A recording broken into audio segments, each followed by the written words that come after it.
As we opened the doors of the abandoned institution, our return felt like unlocking a door to the past. John, Sarah, and Mark, my companions on this eerie journey, had a mixture of curiosity and anxiety written across their faces. We were here to revisit the chilling memories of our high school days, but the current ambience was far removed from the vibrancy of the past. Peeling paint on the walls, water dripping from the roof, the abandonment, and the unsettling silence all contributed to a disquieting atmosphere. The hallways seemed to breathe in silence, as if ghosts from the past still lingered in these corridors. Old posters and bulletin boards were faded and worn, and Sarah said, "Remember those days?" We were transported back in time. The first school sessions held numerous memories, and the disorganized desks and abandoned textbooks in the rooms brought back vivid recollections of our academic challenges. Sarah remembered how demanding the lessons had been. Mark, on the other hand, recalled the glorious victories on the football field during those years. These memories seemed to cling to this abandoned place, infusing it with a mysterious atmosphere. With our group of friends, we decided to explore the place further. Each room held a new secret or mystery. The initial discoveries were strange notes and cryptic markings on the walls. One note read, "Do you know what happened in that room?" Yet we had no clue which room it referred to.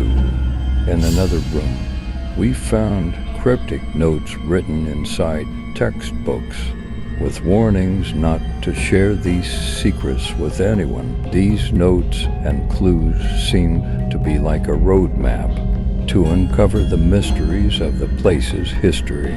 Sarah took it upon herself to follow these leads and piece together the connections between the notes. John began investigating hidden compartments and tunnels within the place. Mark delved into the archives, seeking more information about its history. While wandering through the hallways, we noticed strange symbols etched on the walls. These symbols appeared meaningless at first, but we couldn't shake the feeling that they held a crucial clue to the place's past. To decipher the meaning of these symbols required further effort. Sarah recalled seeing these symbols in a missing diary.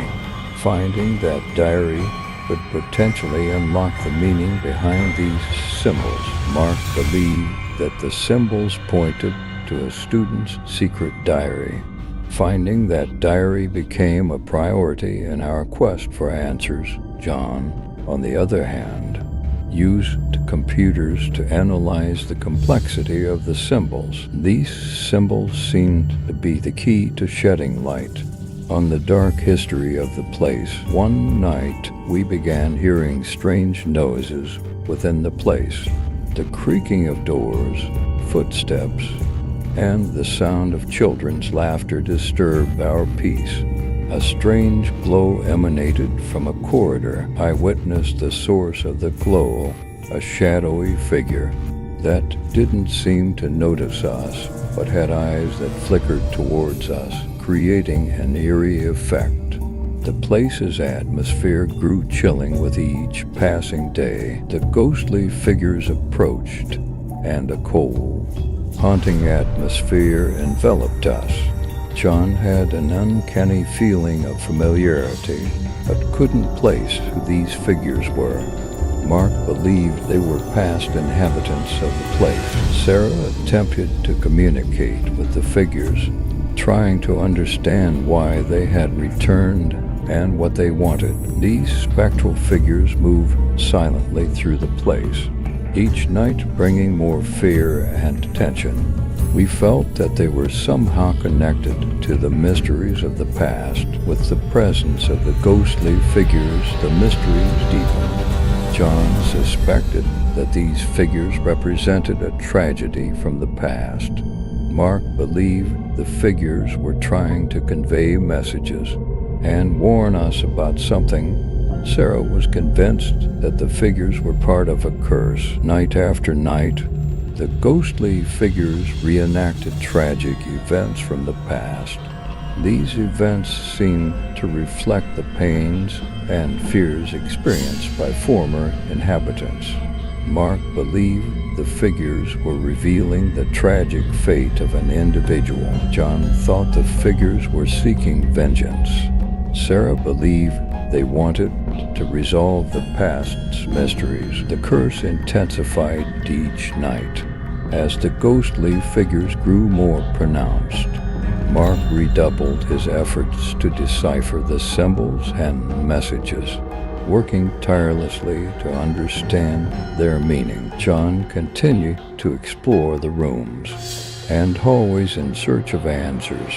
Sarah attempted to communicate with the figures and comprehend their motivations. One night, as the figures converged and the curse reached its zenith, we realized that we needed to find a way to break the curse. Mark used his knowledge of the symbols to retrace the pattern in the designated room. When he successfully replicated the pattern, a beam of light emanated from the center of the room. The room, as we discovered, was the epicenter of the curse. When Mark replicated the pattern, the walls began to shake, and the symbols formed a central focal point. The figures started to move around the room, and it was at that moment that the curse broke. A beam of light emerged from the center of the room, enveloping the figures and granting them peace. The ghostly figures vanished, and the chilling atmosphere in the place began to dissipate. The curse had ended, but the place still bore the unsettling memories of our experiences. Our group of friends had grown even closer through this terrifying journey, and our lives were profoundly altered by the events. The place's eerie past and the curse had compelled us to confront our innermost fears. The haunting experiences left an indelible mark on our lives,